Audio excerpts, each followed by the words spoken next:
Magandang umaga po, ako si Benison Estareja. Meron pa rin tayong update regarding po sa ating monitor na si Severe Tropical Storm Hana with international name na Haikui. Huli pong namataan itong si Severe Tropical Storm Hana, 1,225 kilometers silangan ng extreme northern Luzon. Taglay ang hangin 95 kilometers per hour malapit doon sa kanyang sentro at may pagbugso hanggang 115 kilometers per hour. Kumikilos naman ito west-northwest sa bilis na 20 kilometers per hour. Samantala, yung ating minomonitor din na si Super Typhoon Goring with international name po na Saula, nakalabas na ng Philippine Area of Responsibility kahapon ng 7:50 p.m. So meron po tayong correction dyan. Huling namataan, kaninang alas 4 ng madaling araw, 335 kilometers, kanluran ng Itbayat sa Batanes. Malakas pa rin po ito kumpara dito kay Hana, nasa 195 kilometers per hour. Yung sustained winds niya malapit dun sa kanyang mata at may pagbugso hanggang 240 kilometers per hour. Kumikilos ito pa westward sa bilis din na 20 kilometers per hour. At base po sa pagtaya ng pag-asa, kikilos pa rin pakaliwa at patungo dito sa may southern China, maaaring matamaan directly po ang Hong Kong and Macau, yung ating mga kababayan po doon. Pinag-iingat na natin as early as now dahil possible lang masungit na panahon over the weekend. At itong si Bagyong Goring or si Bagyong Saula ay nag-enhance pa rin po ng southwest monsoon or habagat in many areas of Luzon, base na rin sa ating latest satellite animation. Ito naman po yung latest track regarding dito kay Severe Tropical Storm Hana. So kung mapapansin po nila, sa susunod na 4 na araw ay kikilos pahilagang kanluran or paangat na pakaliwa itong si Bagyong Hana. So nakikita natin within the next 24 hours ay kikilos ito, mananatili si Severe Tropical Storm. So by tomorrow morning, STS siya habang nasa may silangan ng Taiwan. Maring lumabas na rin ang Philippine Area of Responsibility bukas ng hapon or gabi, patungo po dito sa may Ryukyu Islands, pagsapit po ng Friday hanggang Saturday. And then pagsapit ng Sabado, maring maging typhoon na po ito. Lumakas pa siya bilang isang typhoon habang nasa may East China Sea. Pagsapit po ng Linggo, lalapit pa siya dito sa may eastern portion ng mainland China, kung saan maring maglandfall nga ito at humina na eventually sa susunod po na Linggo. Base po sa ating track, kung mapapansin nila, meron tayong cone of probability. So, ibig sabihin, maaaring bumaba pa ng bahagya or umangat ng bahagya yung track nitong si Bagyong Hana. So, depende pa rin po, pag nagbago ito at bumaba ng bahagya, mas matatagalan itong mananatili sa ating area of responsibility, maaaring Sabado pa. Pero pag umangat ito ng bahagya, ay maaaring mas mapaaga naman. As early as tomorrow morning, ay lumabas na ito ng PAR. So, lagi po magantabay sa ipapalabas na updates ng pag-asa. Samantala, yung kabuang lawak or yung diameter nitong si Bagyong Hana ay nasa around 500 kilometers. So kung mapapansin po nila, pag nag-traverse itong malakas po na hangin na dala ni Hana sa mga susunod na araw, ay mababa yung chance na maapektuhan ng malakas na hangin itong extreme northern Luzon. So base po sa ating latest track, mababa ang chance na magtaas din tayo ng tropical cyclone wind signals. Ngayong araw po and even in the coming days, may epekto pa rin po ng habagat or mga pag-uulan. Mayroon din mga pagbugso ng hangin dahil sa mga pinalalakas po ito ng mga bagyong Hana at ni formerly Goring. So asahan po natin ngayong araw, mataas ang tsansa pa rin ng mga pag-ulan over Metro Manila, Ilocos Region, Abra, Apayao, Benguet, Tarlac, Pampanga, Bulacan, and Calamian Islands. So, nasa around 50 to 100 millimeters po yung dami ng ulan na posibleng bumagsak ngayong araw dahil po sa habagat. Importante itong figures na ito dahil makakapag-assess yung ating mga local disaster risk reduction offices kung posible ba magdulot ang dami ng ulan na ito ng mga pagbaha or pagguho ng lupa. Iba-iba po yan, iba-ibang risk kada lugar. Samantala po by tomorrow and even pagsapit po ng Sabado sa mga unang araw ng Setyembre, maulan pa rin over Metro Manila at malaking bahagi ng Ilocos Region as well as Abra, Benguet, malaking bahagi ng Central Luzon, itong Tarlac, Nueva Ecija, Pampanga, Bulacan, merong 50 to 100 millimeters na dami ng ulan, so mga light to moderate with the time-saving rains po yan. And sa Calabarzon, pinang-apektado ang Rizal. Then pagsapit po ng Sabado, affected na rin po ang Cavite and Batangas ng minsan malalakas na ulan. As sa Calamian Islands sa northern portion of Palawan, asahan din po for the next 3 days ang 50 to 100 millimeters na dami ng ulan. But please take note po, pagsapit po ng susunod na 3 araw, meron tayong 100 to 200 millimeters na dami ng ulan sa 3 probinsya, Zambales, Bataan, and Occidental Mindoro. Epekto rin po ito ng habagat.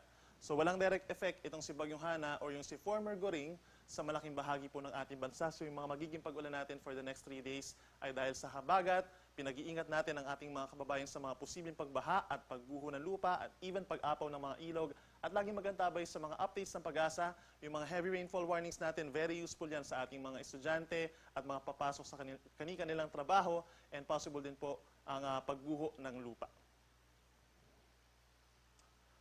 In terms of severe winds or malalakas na hangin, possible pa rin po yan kahit nakalabas na or malayo sa ating kalupaan itong mga bagyo na ating minomonitor. Gusty conditions or pabugso-bugsong hangin ang mararanasan over Ilocos Region and Cordillera Administrative Region ngayong araw po. Samantala, today up until Saturday ay asahan din po ang malakas na hangin over Zambales, Bataan, Bulacan, ganyan din sa Aurora, Metro Manila, Calabarzon, Mimaropa, Bicol Region, even Western Visayas, at northern portion of Eastern Visayas. Asahan po yung mga pagbugso ng hangin. Inuulit natin, hindi po ito directly coming from severe tropical storm Hana, bagkus ay dahil po ito sa habagat na siyang pinalalakas ng mga bagyong ating minomonitor sa ngayon. Mataas ang tsansa na mas malakas yung gusty conditions sa mga coastal areas at yung mga bulubundukin na lugar. Bukod dun sa ulan at sa malakas na hangin, meron din po tayong matataas na mga pag-alon dulot ng habagat na siyang pinalalakas nitong sinabagyong Saula at ni Bagyong Hana. So over the northern seaboard of northern Luzon, dito po sa may Batanes, Babuyan Islands, northern Cagayan, and northern Ilocos Norte, hanggang 6 na metro or 2 palapag ng gusaling mga pag-alon ang posibleng maranasan ngayong araw dahil po yan kay Bagyong Guring. Samantala sa natitirang bahagi ng halos buong Luzon, except dito sa may parting central portion of Quezon, ganyan din sa malaking baybayin po ng Visayas, asahan naman yung 2.8 to 4.5 meters na taas ng mga pag-alon. So nasa 1.5 palapag ng gusali naman po mga pag-alon ito. At delikado rin ito para sa mga maliliit na sasakyang pandagat. So possible pa rin tayo na magkaroon ng mga sea travel suspensions ngayong araw. And in the coming days po, habang lumalapit itong si Bagyong Hana sa ating kalupaan, possible pa rin sa malaking baybayin po ng Luzon and Western Visayas ang maalon na karagatan. Ngayong araw po, asahan ang pinakamatataas na chance ng ulan dito sa may extreme northern Luzon, Ilocos Norte, Apayao, Batanes, and Cagayan. Cloudy skies with scattered to widespread rains and thunderstorms po yan, dulot ng trough or outer portion nitong si Super Typhoon Saula.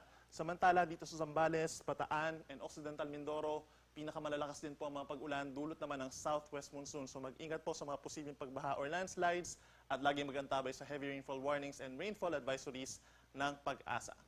Dito naman sa natitirang bahagi po ng Ilocos Region, dito rin po sa Abra, Benguet, Pampanga, Tarlac, Bulacan, Metro Manila, Cavite, and Batangas, asahan po yung paminsan-minsang malalakas na mga pag-ulan, dulot din po yan ng southwest monsoon. And in other areas of Luzon po, maliban na lamang sa Bicol Region kung saan nag-i-improve yung weather doon at meron na lamang mga isolated thunderstorms. Sa ibang bahagi pa ng Luzon, asahan ng cloudy skies at meron din pong kalat-kalat na mga ulan and thunderstorms. Bahagyang epekto na rin po ng southwest monsoon. Sa ating mga kababayan sa Visayas, pinaka-apektado ng habagat itong lalawigan ng Antique. So asahan pa rin po ang makulimlim na panahon na sasamahan ng kalat-kalat na ulan and thunderstorms. But for the rest of Visayas, partly cloudy to cloudy skies. Minsan maaraw pa nga po dito sa may parting central and eastern portions. And mataas ang tsansa ng mga pulupulong ulan lamang or localized thunderstorms sa may western Visayas. Sa ating mga kababayan po sa Mindanao, asahan din po mainit at maalinsangan na panahon. Madalas maaraw in many areas of Mindanao, pagsapit po ng umaga hanggang tanghali. But then pagsapit po ng hapon hanggang gabi ay mataas ang tsansa ng mga pag-ulan over here in Zamboanga Peninsula, parts of Bangsamoro Region, northern Mindanao, and Agusan del Sur. For the next 3 days, asahan pa rin pong epekto ng habagat kahit makalabas na ng Philippine Area of Responsibility. Itong si Bagyong Hana, pagsapit bukas, and even hanggang sa susunod po na linggo, possible pa rin ang pag-enhance ng habagat dahil sa mga weather systems or weather disturbances sa labas ng Philippine Area of Responsibility.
Lingkod Bayan Diaries.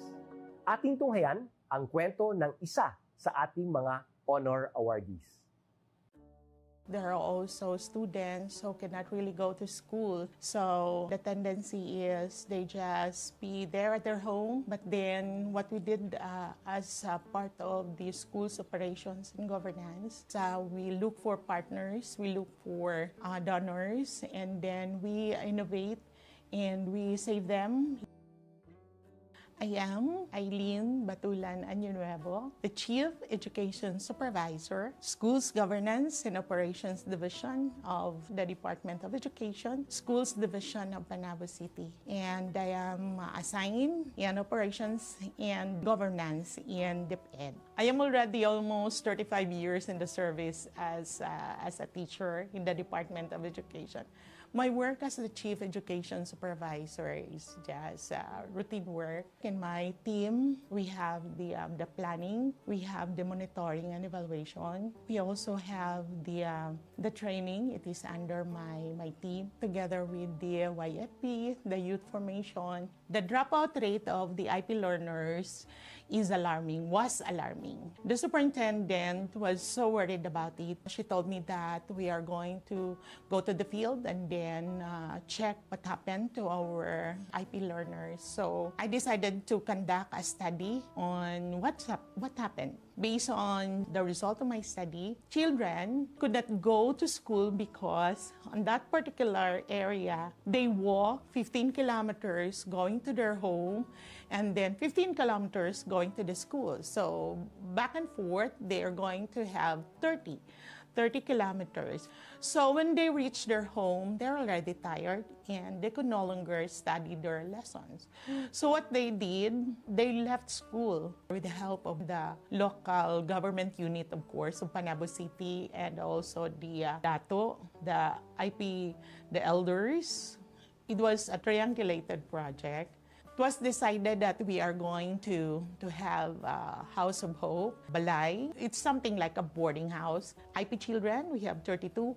And then the security guard for the safety of our children. And also one IP stands as their caretaker. And right now, we are also working on the Gabay Pangarap homeschooling program, wherein those children who could not go to school physically and regularly, they can be saved through homeschooling. I always instill to my team that giving and taking care of our children, especially those who are underserved, the deprived, and also those children who are challenged in life. For example, those young girls who have the early pregnancy, and then the children who are also challenged by law, and then they're also financially not capable of going to school. Right now, we have members who have committed in helping the Gabay Pangarap. Right now, we have two who are in State University. They are now college students. One is in Davao City. One is taking up commerce. And then the other one, the one that I am supporting, he will be taking up criminology. They promise to themselves that they're going to finish their college. It's not only the courage that's been developed while they are still in Balay Paglaom, but their motivation to really finish their education.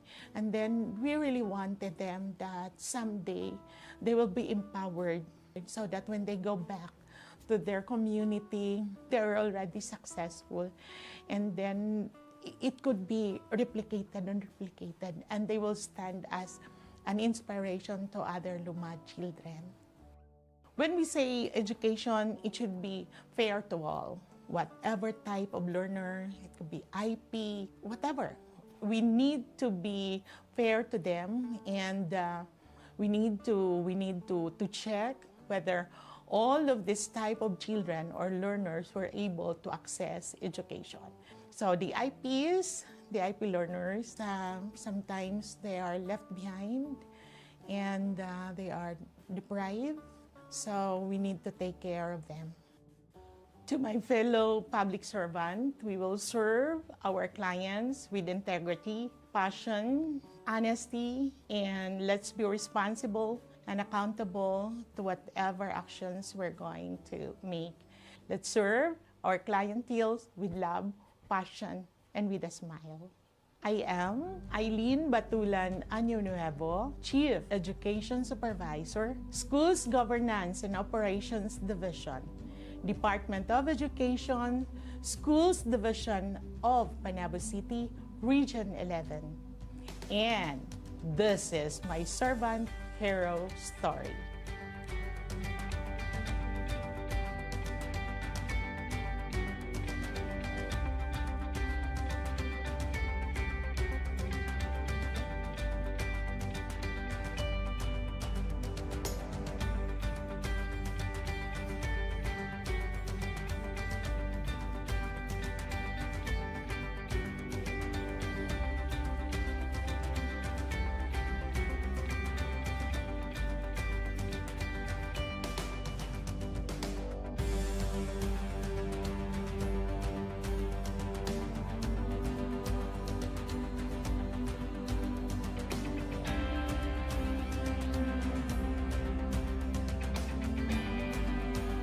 Inyong natunghayan ang kwento ng ating lingkod bayani.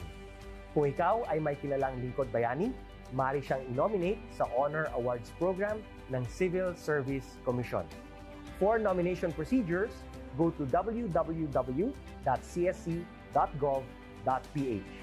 See you on the next episode of Lingkod Bayan Diaries.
Bayan Diaries.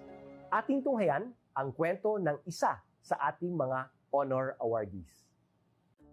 There are also students who cannot really go to school. So the tendency is they just be there at their home. But then what we did as part of the school's operations and governance, we look for partners, we look for donors, and then we innovate and we save them.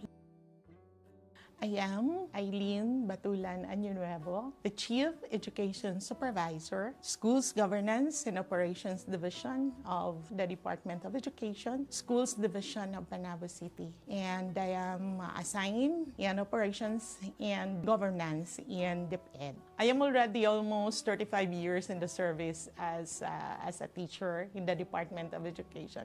My work as the Chief Education Supervisor is just routine work. In my team, we have the planning, we have the monitoring and evaluation. We also have the training. It is under my team, together with the YFP, the youth formation. The dropout rate of the IP learners was alarming. The superintendent was so worried about it. She told me that we are going to go to the field and then check what happened to our IP learners. So I decided to conduct a study on what happened. Based on the result of my study, children could not go to school because on that particular area, they walk 15 kilometers going to their home and then 15 kilometers going to the school. So back and forth, they are going to have 30 kilometers.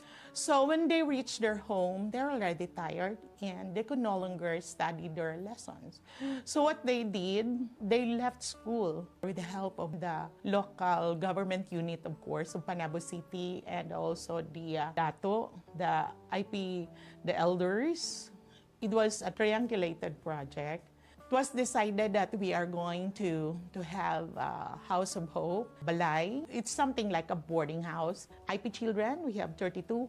And then the security guard for the safety of our children. And also one IP stands as their caretaker. And right now, we are also working on the Gabay Pangarap homeschooling program, wherein those children who could not go to school physically and regularly, they can be saved through homeschooling. I always instill to my team that giving and taking care of our children, especially those who are underserved, the deprived, and also those children who are challenged in life. For example, those young girls who have the early pregnancy, and then the children who are also challenged by law, and then they're also financially not capable of going to school. Right now, we have members who have committed in helping the Gabay Pangarap.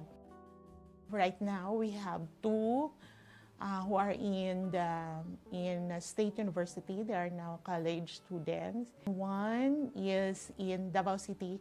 One is taking up commerce. And then the other one, the one that I am supporting, he will be taking up criminology. They promise to themselves that they're going to finish their college. It's not only the courage that's been developed while they are still in Balay Paglaom, but their motivation to really finish their education. And then we really wanted them that someday they will be empowered so that when they go back to their community, they're already successful. And then it could be replicated and replicated, and they will stand as an inspiration to other Lumad children.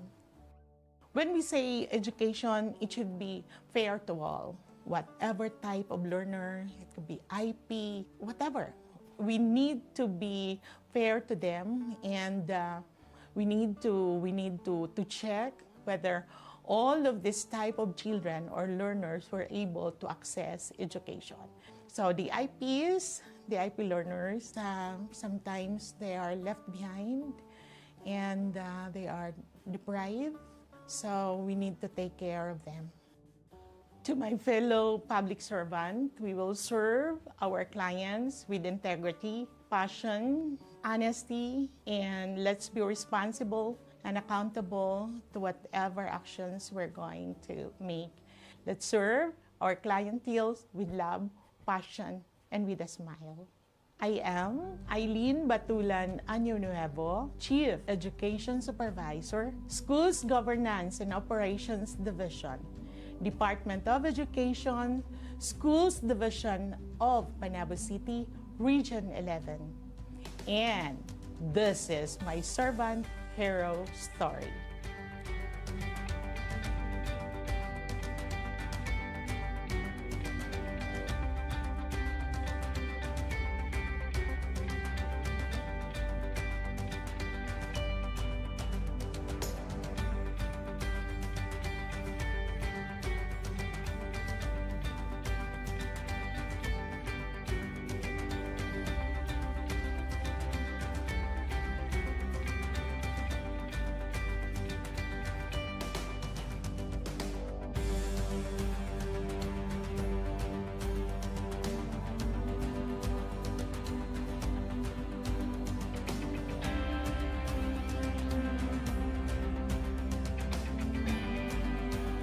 Inyong natunghayan ang kwento ng ating lingkod bayani. Kung ikaw ay may kilalang lingkod bayani, maaari siyang i-nominate sa Honor Awards Program ng Civil Service Commission. For nomination procedures, go to www.csc.gov.ph. See you on the next episode of Lingkod Bayan Diaries.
Bayan Diaries. Ating tunghayan ang kwento ng isa sa ating mga honor awardees. There are also students who cannot really go to school. So the tendency is they just be there at their home. But then what we did as part of the school's operations and governance, we look for partners, we look for donors, and then we innovate and we save them. I am Eileen Batulan Añonuevo, the Chief Education Supervisor, Schools Governance and Operations Division of the Department of Education, Schools Division of Panabo City. And I am assigned in Operations and Governance in DepEd. I am already almost 35 years in the service as a teacher in the Department of Education. My work as the Chief Education Supervisor is just routine work. In my team, we have the planning, we have the monitoring and evaluation. We also have the training. It is under my team, together with the YFP, the youth formation. The dropout rate of the IP learners was alarming. The superintendent was so worried about it. She told me that we are going to go to the field and then check what happened to our IP learners. So I decided to conduct a study on what happened. Based on the result of my study, children could not go to school because on that particular area, they walk 15 kilometers going to their home and then 15 kilometers going to the school. So back and forth, they are going to have 30 kilometers. So when they reach their home, they're already tired and they could no longer study their lessons. So what they did, they left school with the help of the local government unit, of course, of Panabo City, and also the DATO, the IP, the elders. It was a triangulated project. It was decided that we are going to have a House of Hope, Balay. It's something like a boarding house. IP children, we have 32. And then the security guard for the safety of our children. And also one IP stands as their caretaker. And right now, we are also working on the Gabay Pangarap homeschooling program, wherein those children who could not go to school physically and regularly, they can be saved through homeschooling. I always instill to my team that giving and taking care of our children, especially those who are underserved, the deprived, and also those children who are challenged in life. For example, those young girls who have the early pregnancy, and then the children who are also challenged by law, and then they're also financially not capable of going to school. Right now, we have members who have committed in helping the Gabay Pangarap. Right now, we have two who are in State University. They are now college students. One is in Davao City. One is taking up commerce. And then the other one, the one that I am supporting, he will be taking up criminology. They promise to themselves that they're going to finish their college. It's not only the courage that's been developed while they are still in Balay Paglaom, but their motivation to really finish their education. And then we really wanted them that someday they will be empowered so that when they go back to their community, they're already successful. And then it could be replicated and replicated, and they will stand as an inspiration to other Lumad children. When we say education, it should be fair to all. Whatever type of learner, it could be IP, whatever. We need to be fair to them, and we need to check whether all of this type of children or learners were able to access education. So the IPs, the IP learners, sometimes they are left behind and they are deprived. So we need to take care of them. To my fellow public servant, we will serve our clients with integrity, passion, honesty, and let's be responsible and accountable to whatever actions we're going to make. Let's serve our clientele with love, passion, and with a smile. I am Eileen Batulan Año Nuevo, Chief Education Supervisor, Schools Governance and Operations Division, Department of Education, Schools Division of Panabo City, Region 11. And this is my servant hero story.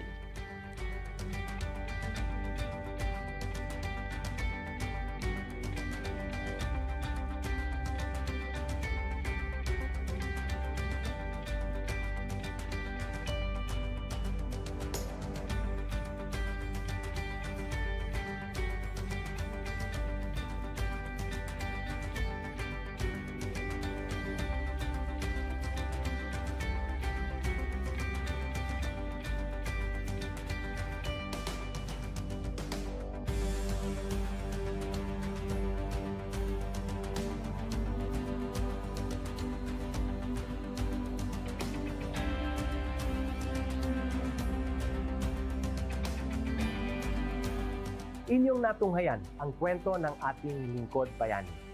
Kung ikaw ay may kilalang lingkod bayani, maaari siyang i-nominate sa Honor Awards Program ng Civil Service Commission. For nomination procedures, go to www.csc.gov.ph. See you on the next episode of Lingkod Bayan Diaries.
speak the new beginnings is to speak of the promise of better days, of something to look forward to. Commencement exercises are opportunities for new beginnings.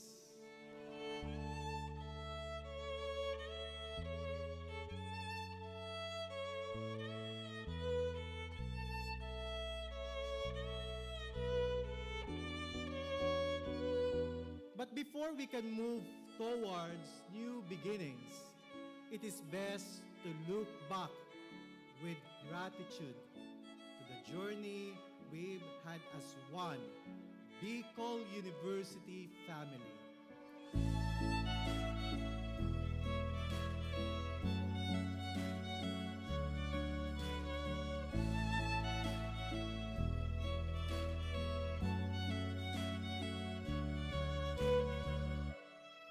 Your presence today and those of your loved ones speak of an enduring commitment to persevere despite all the odds.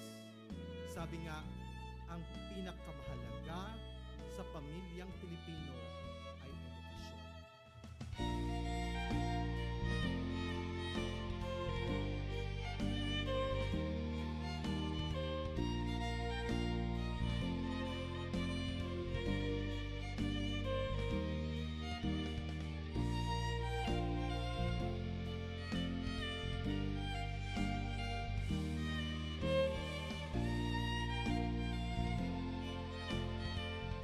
Have been through the worst of times, yet you are here, finishing your degree, finally graduating in the normal face-to-face setup from a resilient Bicol University with a legacy of quality education.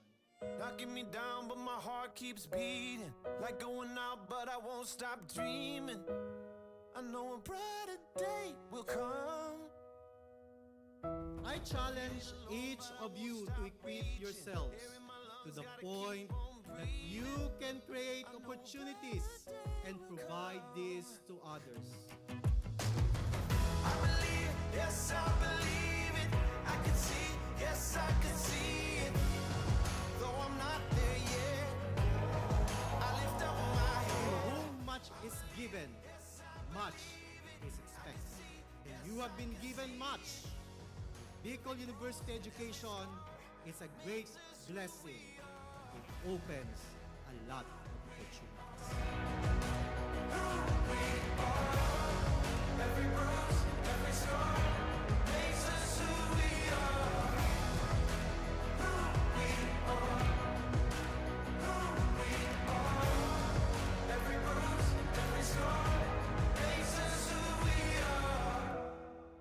Ano kaya kung ang bawat isa sa inyo ay totoong isa sa buhay ang kahulugan ng karangalan at karagdagang kaalaman na kasabay ng inyong mga titulo at tinapusan?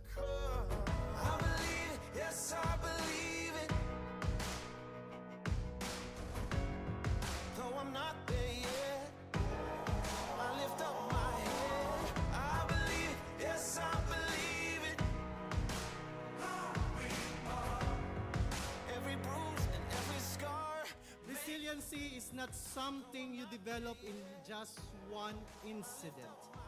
It is a product of many persevering nights and days, and even months and years of telling yourself again and again.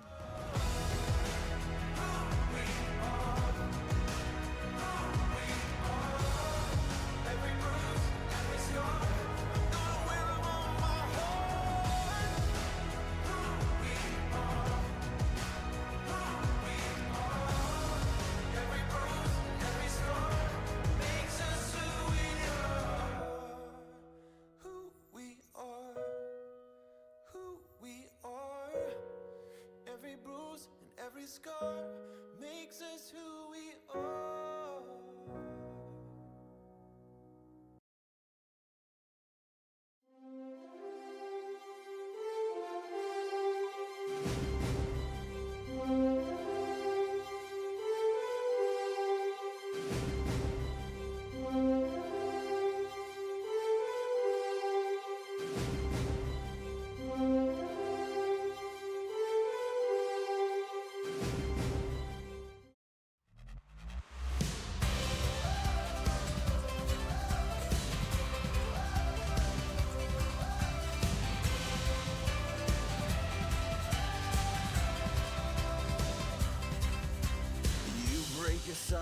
our cages into the wide open spaces. We are free, free as a bird on the wind. No prison wall can contain us. Your beating heart makes us fearless.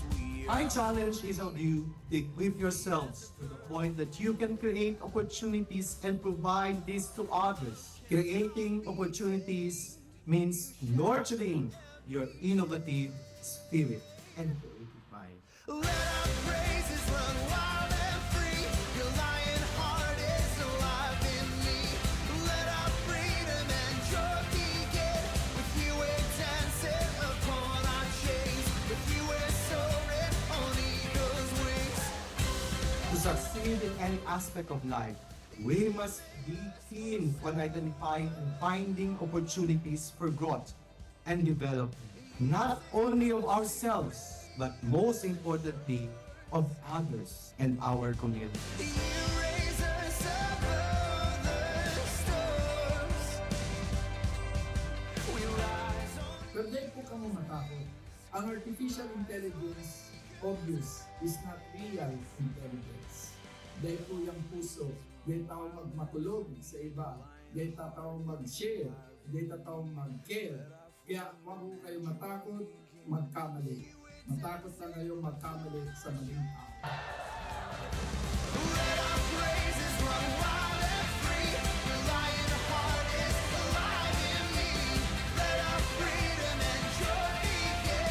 With you we're dancing upon our chains. With you we're soaring on eagle's wings.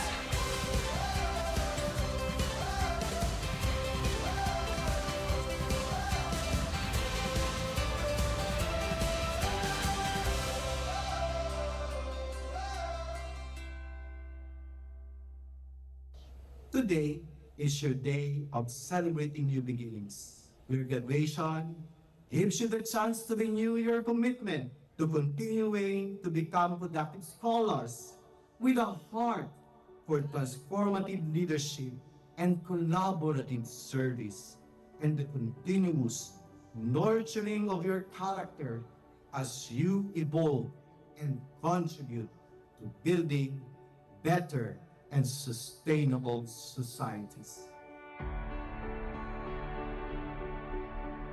Flexibility, adaptability, resiliency. These are the necessary attitudes that each of us must continue to develop by learning to shift and change our perspectives.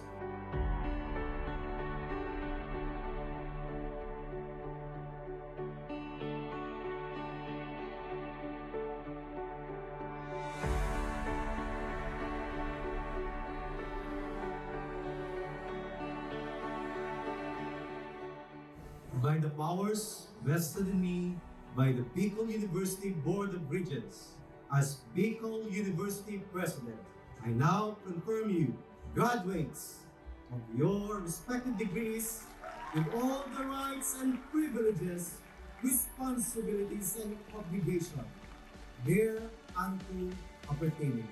Congratulations!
Activate the goodness in you. Seek to become blessings. Walk your talk. Be a person of dignity. Let your scholastic excellence extend to leadership, service, and most especially, character.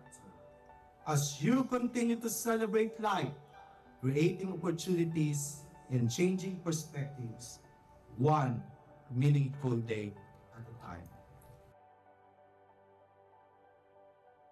Congratulations, dear graduates. Diyos ang mabalos sa gabos.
episode of Lingkod Bayan Diaries.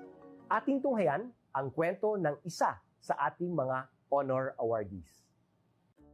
There are also students who cannot really go to school. So the tendency is they just be there at their home. But then what we did as part of the school's operations and governance, we look for partners, we look for donors, and then we innovate and we save them. I am Eileen Batulan Añonuevo, the Chief Education Supervisor, Schools Governance and Operations Division of the Department of Education, Schools Division of Panabo City. And I am assigned in Operations and Governance in DepEd. I am already almost 35 years in the service as a teacher in the Department of Education. My work as the Chief Education Supervisor is just routine work. In my team, we have the planning, we have the monitoring and evaluation. We also have the training. It is under my team, together with the YFP, the youth formation. The dropout rate of the IP learners was alarming. The superintendent was so worried about it. She told me that we are going to go to the field and then check what happened to our IP learners. So I decided to conduct a study on what happened. Based on the result of my study, children could not go to school because on that particular area, they walk 15 kilometers going to their home and then 15 kilometers going to the school. So back and forth, they are going to have 30 kilometers. So when they reach their home, they're already tired and they could no longer study their lessons.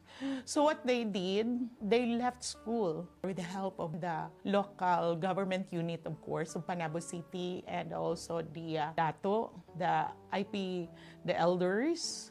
It was a triangulated project.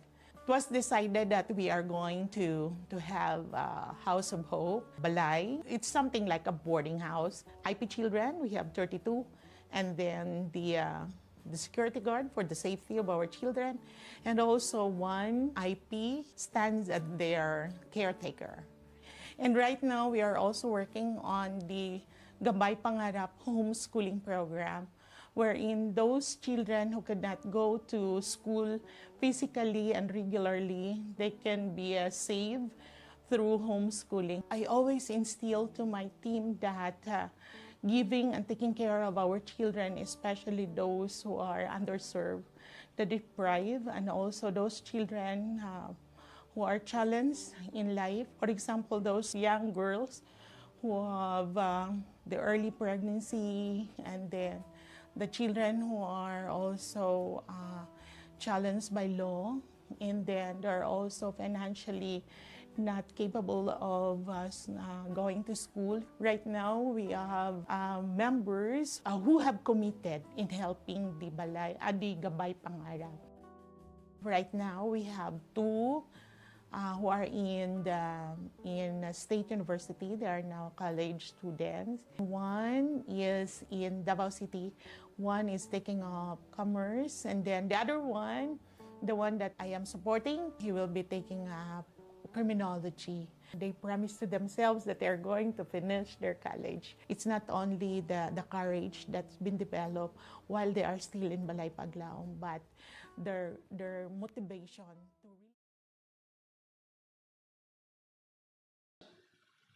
more than we all know that more than anything, there is so much that we need to address because Mother Earth is suffering greatly. As Pope Francis said, it is beautiful pastoral letter, that encyclical called Laudato Si.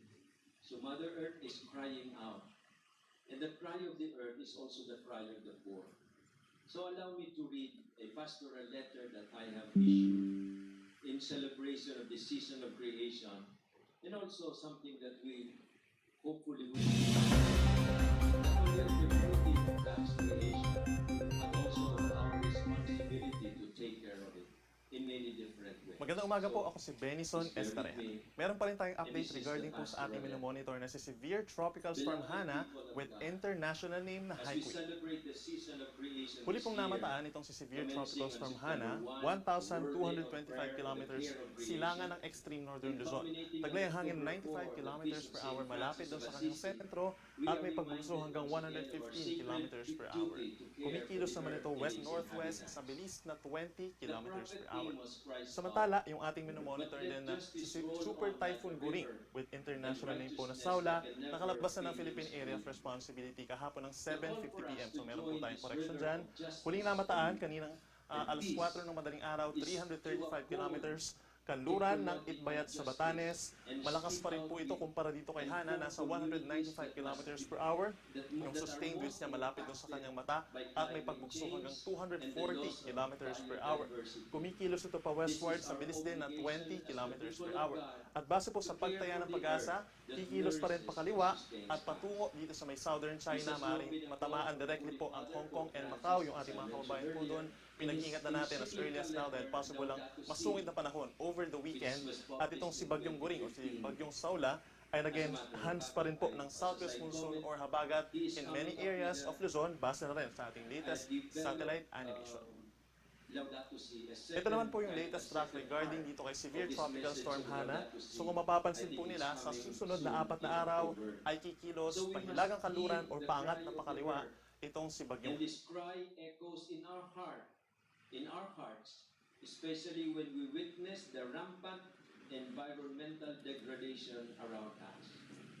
Here in our province, we have strayed from the path of stewardship due to the irresponsible quarrying practices that we see on the slopes of Mayon Volcano, the devastation of our mountains, the lingering issues of deforestation, the relentless garbage problems, the ever-expanding fish pens that continue to destroy the environment, the water and the land, and the possibility of dockyards for ships that are used for mining, which would cause water and air pollution.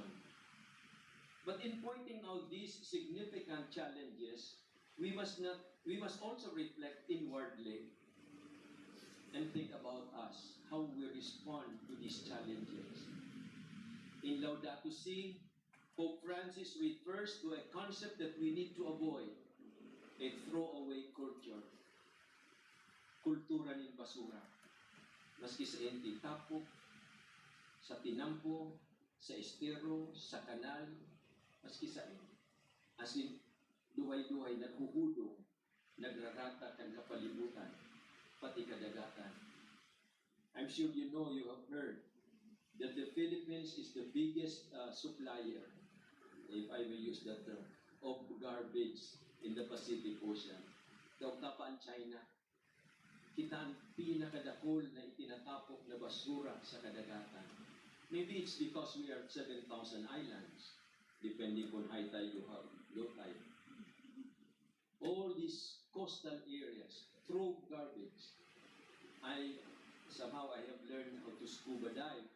And several times I have cleaned the area in near Legazpi City, cleaning with the garbage that are at the bottom of the sea. Yan lang sa gilid ng kadagatan, kan baybayo, kadapon lang maray na basura. So, what should we do? Pope Francis refers to a concept that we need to avoid, as I said. Avoid a throwaway culture which is prevalent today in the world and is seen in the neglect and abuse of the environment, the lack of care for those who are in need. Let us not forget that the care of the earth is intertwined with the care of the poor, the vulnerable, and those marginalized by society. By neglecting the cry of the earth, we also prolong the suffering of our brethren. We will be responsible for this before God. Therefore, the challenges that we face today are not just about the environment, but also about our spiritual life and our moral responsibility to God and our brothers and sisters. If in the parable today, the wise virgins were able to meet the bridegroom because they were properly prepared, it is also important for us that we prepare ourselves to face the Lord. When one day He will ask us, how did we take care of Mother Earth? There are many things that we can do in this regard. Instead of undergoing, or rather maintaining a throwaway culture, let us begin to develop an ecological conversion. Again, another concept that the Holy Father proposes to us. Ecological conversion. Ang pagbabagugan sa itong mga attitude, ang pag-ibunin mga dapat na gibuhon, tanganing maproteheran ang sa tuyang kapalibutan. Examples of these include avoiding single-use plastics. Ang sa itong mga sachet, yung shampoo, or air conditioner, and to reduce, reuse, recycle items that can still be utilized. Nadagog na ini, kaya lang pagpapasipara na. Yaon mangyarari ang basura sa tinampo, sa mga kanal, sa esteros, sa tubig, sa kadagatan. It also means being frugal in consuming electricity, water, and gas. Planting and taking care of trees, vegetable gardens, and vacant community lots. During the pandemic, we learned to be plantitos and plantitas. Let na malugod paglingawan. We are still called by Mother Earth to do the same. Plant living things in our midst. Pakulang itong mga statwa din na nagkakaparasa. Kulit tunay na buhay. And of course, mangroves in areas near the sea, they also help because mangroves, as we know, are nurseries of our fish and crustaceans that give us life. So our parishes, our schools, this institution, religious communities, various church groups, ang mga sakop sa atong mga parokya, and Christian families, these must take the lead in bearing witness to the realization of these good practices. At the same time, I invite you to stand together, that we stand together and be committed in protesting against the continuous destruction of our environment, and so become genuine stewards of the earth. If there are situations like this in our community, in your community, bring them up to your parish and or our social action center for discussion, assistance, and proper response to these situations, and seek appropriate action also from authorities, government agencies in particular, who have the right and the authority to control and discipline actions of people and organizations. May our actions not be driven by short-term benefits only, but by concern for the environment, where every person, now and in the future, can joyfully live and flourish. I would also like to remind those in positions of power, especially those in government, and those who can influence our people, that their actions, decisions, and policies have repercussions that ripple through our communities, our diverse ecosystems, and our future. Let not greed, power, and personal gain blind us. Instead, let us consider what legacy we leave behind to our descendants. So may the Lord grant us the wisdom to discern the right path, the courage to truly walk along that path, and uphold the rights of every creature, and for the common good, now and for future generations. May our Mother of Salvation, the Heavenly Queen of Albay, guide us to become responsible stewards of creation and generous neighbors to those in need. As we pray in the Oratio Imperata for deliverance against typhoons and other calamities.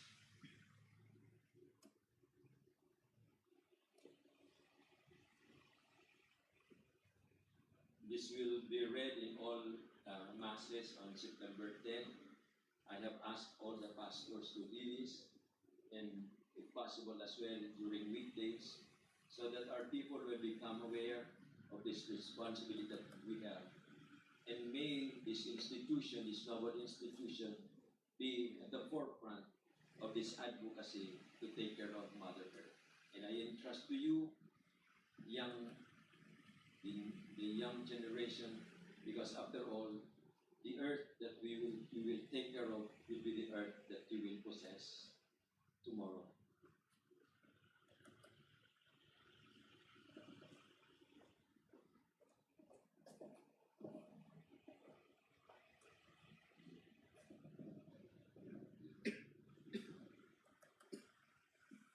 Kindly stand. The gospel message reminds us to be wise and vigilant as we wait for the coming of the Lord Jesus. Let us pray for the world that He has redeemed. Let us, after its petition, we will say, Lord, hear our prayer. Lord, hear our prayer. That the church may read the signs of the times and constantly remind God's people of the eternal dimension of life. Let us pray to the Lord. Lord, hear our prayer. That young people may remain hopeful and enthusiastic about life. May their idealism aid them in pursuing great things in life. Let us pray to the Lord. Lord, hear our prayer. That those discouraged and wounded by life may not grow bitter, but draw fresh strength and hope from Christ, who promised us His presence. Let us pray to the Lord. Lord, hear our prayer. That the sick and the dying may look to Christ with hope and penitent trust. Let us pray to the Lord. Lord, hear our prayer. That those who have died may join the Lord in His kingdom forever. Let us pray to the Lord. Lord, hear our prayer.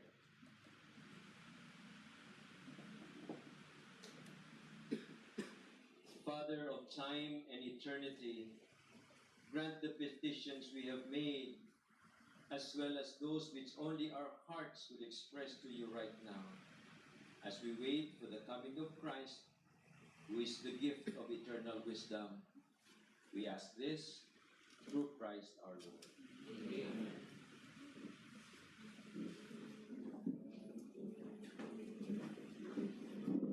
Ngunit at tanggapin ang alay na ito, mga biyayang nagmula sa pagpapala mo. Tanda ng bawat puso, pagkatilibig mo, ngayon nananalig, nagmamahal sa'yo.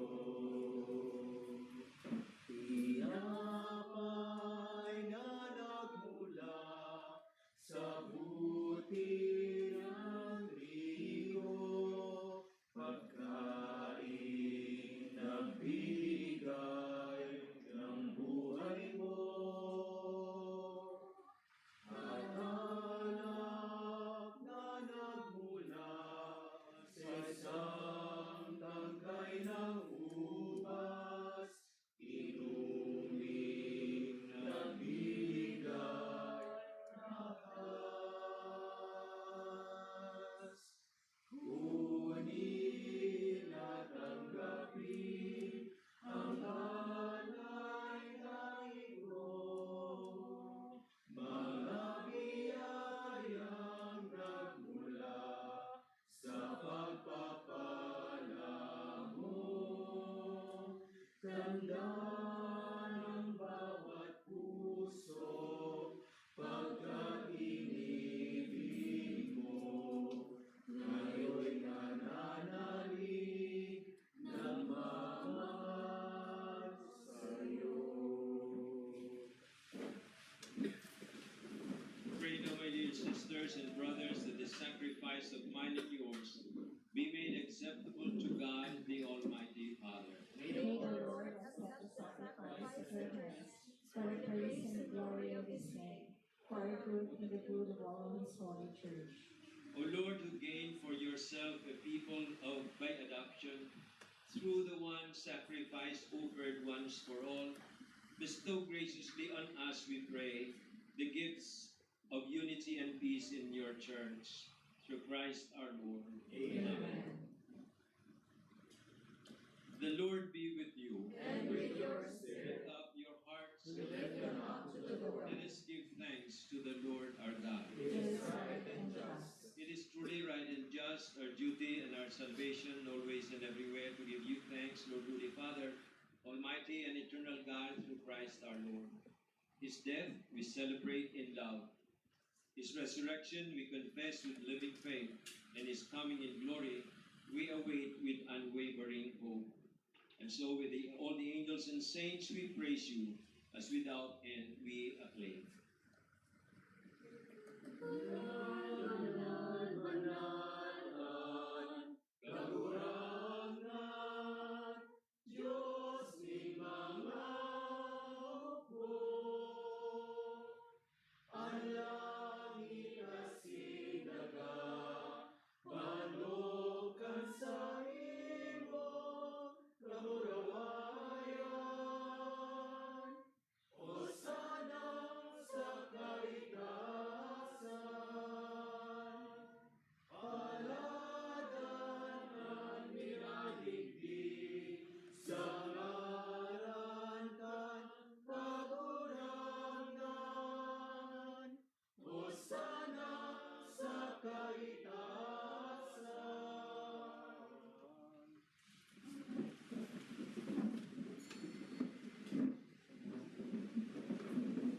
You are indeed holy, O Lord, the fount of all holiness.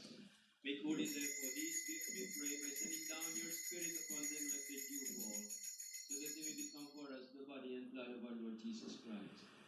At the time he was betrayed and entered willingly into his passion, he took bread and giving you thanks, broke it and gave it to his disciples, saying, "Take this, all of you, and eat of it, for this is my body, which will be given up for you."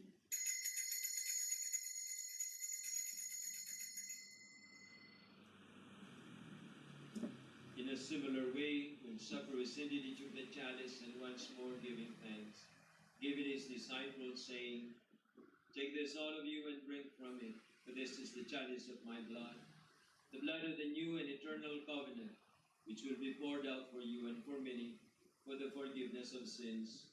Do this in memory of me."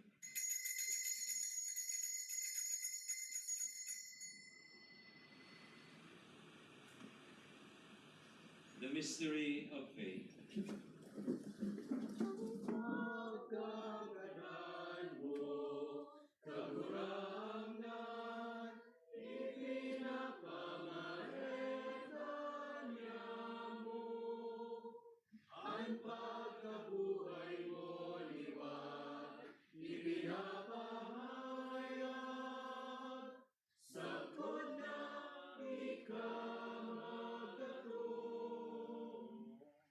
In memory of his death and resurrection, we offer you, Lord, the bread of life and the chalice of salvation, giving thanks that you have held us worthy to be in your presence and minister to you. Humbly we pray that partaking of the body and blood of Christ, we may be gathered into one by the Holy Spirit.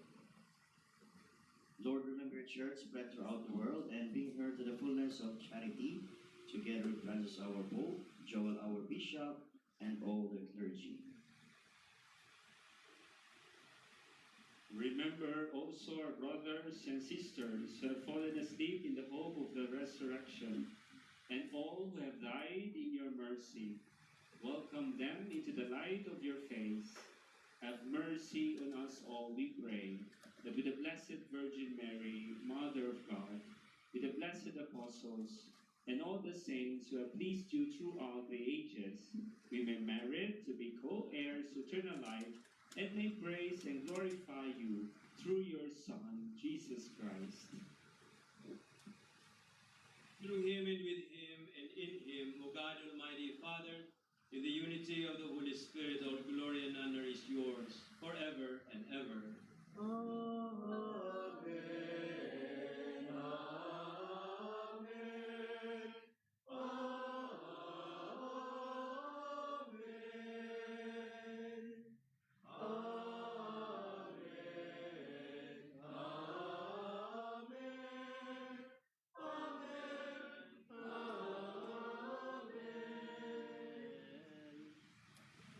At the Savior's command, informed by divine teaching, we dare to say, Amen.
pray from every evil. Graciously grant peace in our days, that by the help of your mercy, we may be always free from sin and safe from all distress, as we await the blessed hope and the coming of our Lord and Savior, Jesus Christ.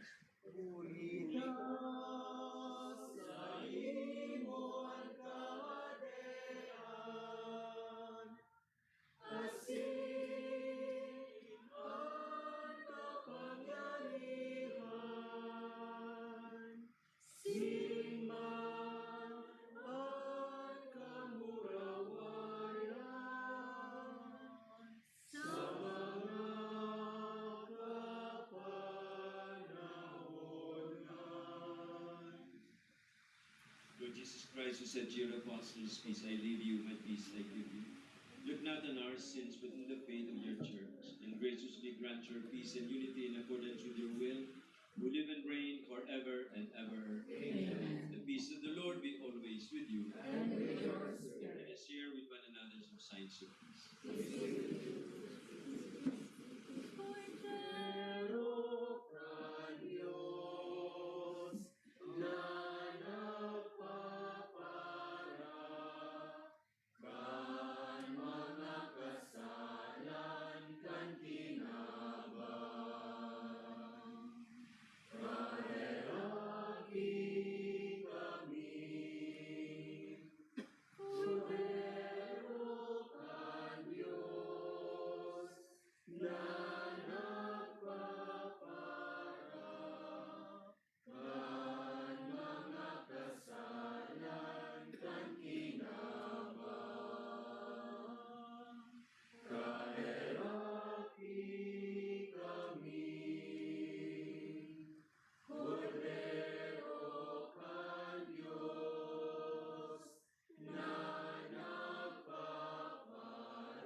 This is our Lord Jesus Christ, who gave himself up for us that we may find life in him.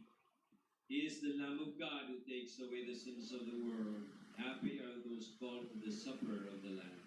Lord, I am not worthy that you should enter under my roof, but only say the word and my soul shall be healed. May the body and blood of Christ keep us safe for everlasting life. Amen.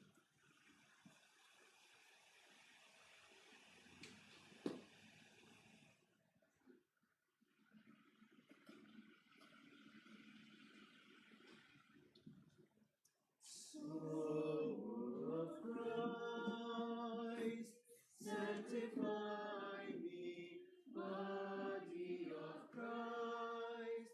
Save me, water from the side of Christ. Wash me,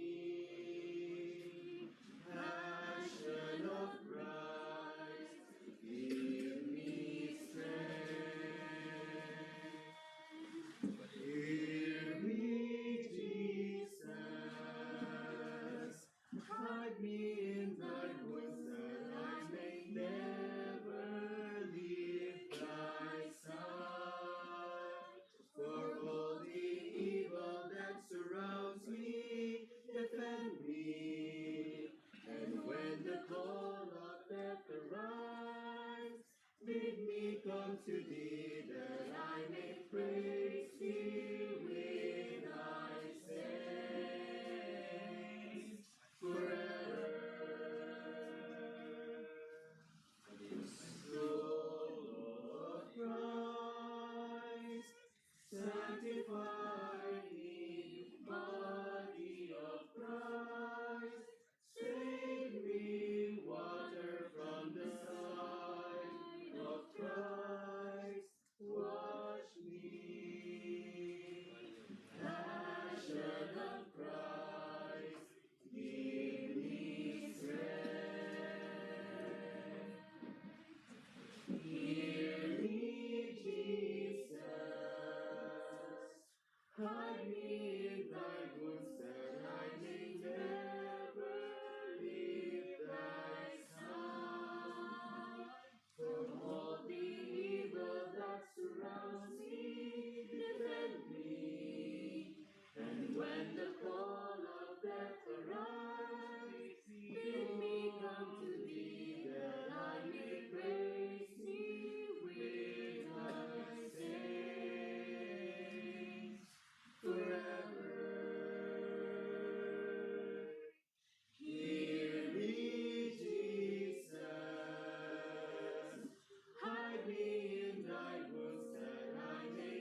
Let us pray. Complete within us, O Lord, we pray, the healing work of your mercy, and graciously perfect and sustain us, so that in all things we may please you, through Christ our Lord. Amen.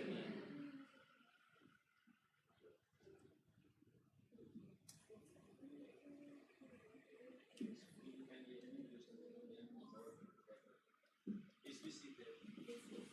Please be seated for a while. May we invite the newly elected officers of the campus ministry organization, the altar servers group, the heads of the Families of Nazareth movement, and the liturgical Bible study group to receive the send-off blessings from our Bishop Bong Bailon. Please come forward and please kneel in front to receive the blessings.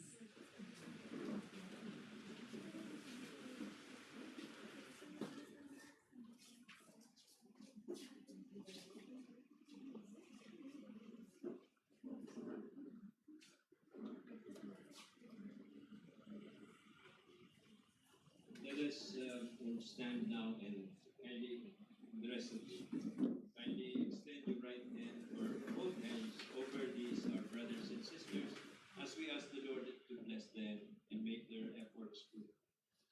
Heavenly Father, we thank you for choosing these, our sisters and brothers, to various responsibilities as we begin this school year here at BU University. Guide them with the wisdom of your Holy Spirit, and make fruitful their efforts, that they may always praise you in word and in deed. Comfort them when they go through difficulties and trials, and may they always rejoice that they serve you in the various ministries and responsibilities that you have granted and called them to. And may the Almighty God bless you, in the name of the Father, and of the Son, and of the Holy Spirit. Amen. Let's remain kneeling, please, as I pray.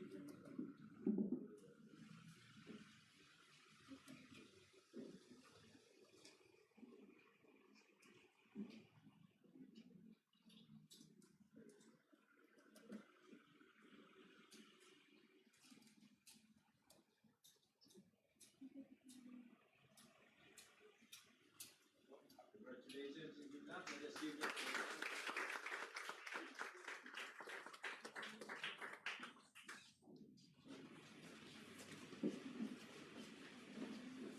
Please be seated for a while. Of course, we are so blessed to have with us at the opening of our school, with us our dear Bishop Joel Z. Bailon, who give us inspiration, most especially to take good care of our Mother Earth. And of course, we thank also the presence of some brother priests who are here. Of course, my partner here, Father Don Sambahon. And of course, we have our rector, Mater Salutis Catholic Seminary, Reverend Father Andrew Rivera. Bishop Don, Father Don, Father Andrew, thank you so much. And of course, to each every one of you, and of course to my team, Ma'am Angie and Ma'am Norms, and the newly elected officers. So we wish you good luck, and we ask for your participation, and of course, we ask most especially to give your time in sharing God's word as campus ministers, and at the same time, as servant of God. Thank you. Sa kapos na yan.